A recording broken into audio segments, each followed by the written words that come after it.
Hello, guys. How's it going? Good. Great. Excellent. Oh, how are you, kid? Oh, okay. Giants face elimination today, so he's got. Oh, he's a big Giants fan. Sorry. I knew I'd get at least one of those. Guys, thanks for coming out and hanging with us at meet and greet and sound check party. We got my band up here with me. Give it for Drew and Kit.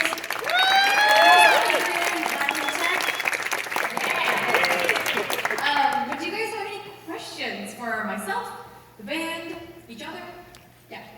So, unlike most other musicians, you're very reliant on your health and your ability to move, especially when you're on tour. So, have you ever had any kind of, ankle sprains or other things that have prevented you from being able to dance? Thank heavens, I have not. I have fallen before, not gonna lie. Well, in the years we've been touring, I've only fallen once, which is, I'm pretty impressed with that. Let's just knock on some wood here. That does not happen tonight. It's not fun. The only real physical thing is your back gets sore sometimes. Yeah, on a daily basis, I'm like, ooh, my back. I'm getting old or something. But yeah, me and the dancers all are we try very hard to be very careful and stretch and take really good care of our bodies. Yes. How did I start playing the violin? When I was really little, when I was like 5 years old, my parents used to take me and my sisters to orchestra concerts. And I would always see the violinists, they would like get the solos, they would get the melody and fast notes, and they were basically, in my mind, like the rock stars of the orchestra. And so when I was 6 years old, I begged for lessons, and my parents gave me lessons. It read somewhere. I was kind of that little kid that like wouldn't stick with anything. My attention span was like that big, but for some reason I stuck with the violin. Yeah. I think I have about 12 violins. I have 4 on the road with me, a little family of violins back there. This one right here is Bushwhacker. They all have names. Yes? I'm a Giants fan also. What was that?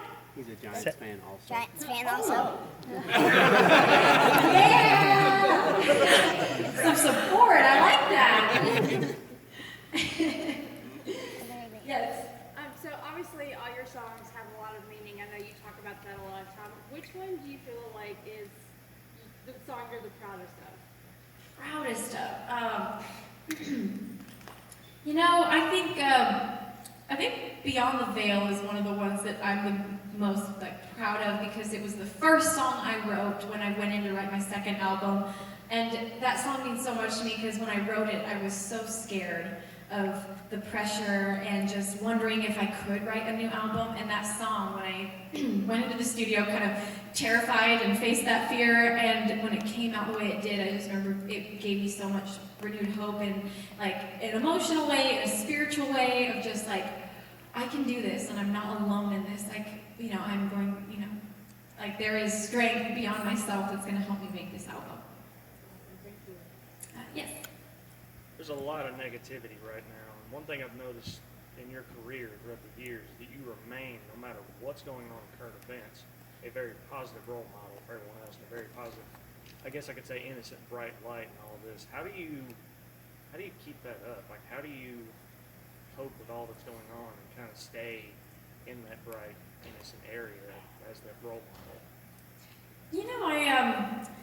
I'm very grateful. I was raised with some really, strong values in my family, and my parents really instilled that into me in a way when I was growing up that I want to be that way. And I think I stay that way by continuously just doing the little things in life. I still go to church every Sunday, and it's those little markers of reminding myself on a weekly basis of where I came from, who I am, and also staying in touch with, just be really closely still being connected with my family. And I think that's what just keeps my faith in check, and praying every day, just all those little things. It's when those stop that you start to slowly get off where you once were. And it's an important thing to me, so it's something that I want to stay being.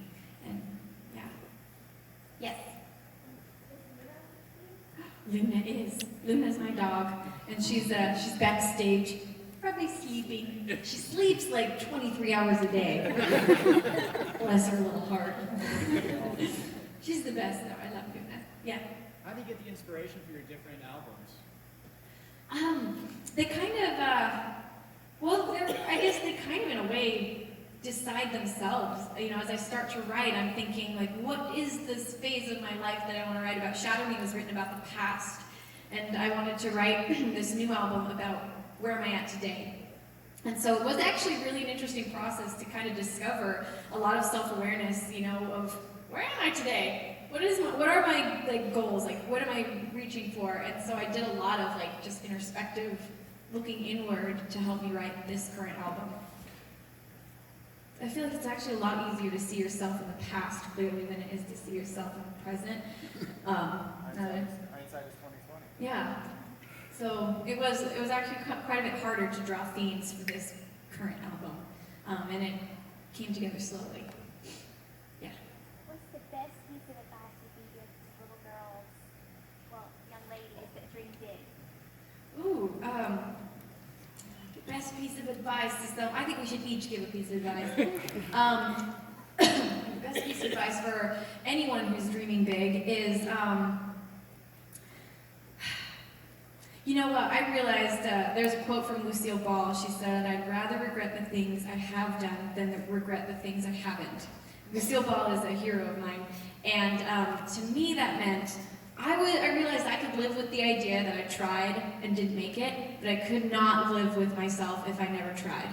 And you know, it's scary to put yourself out there, but you know, do it anyway. No matter what, just start somewhere. You know, and sometimes your dreams seem so big, but just start moving forward because, you know, regret is something you can't live with that kind of regret if you never tried. Just go for it. I mean, it's right along with what you were saying. Just go for it. Just do it. You said it all. Oh, guys, you're so, okay, all right. Next time I'll let you guys go first. Sorry about that. Yes.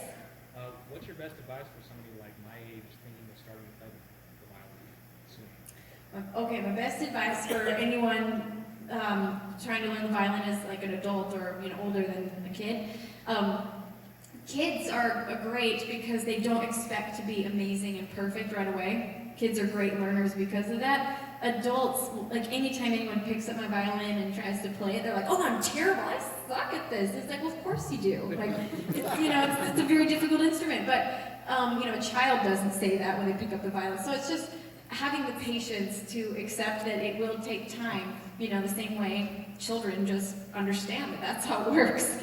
So yeah, just being patient with yourself and realizing you don't stink. You just are beginning. Yeah. So you go on tour a lot, and your concert dates are kind of close together.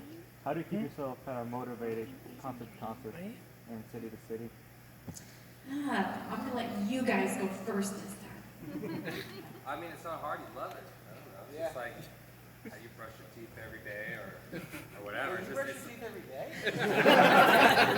Oh. Yeah. I need to talk to you about that. A lot of people don't want to.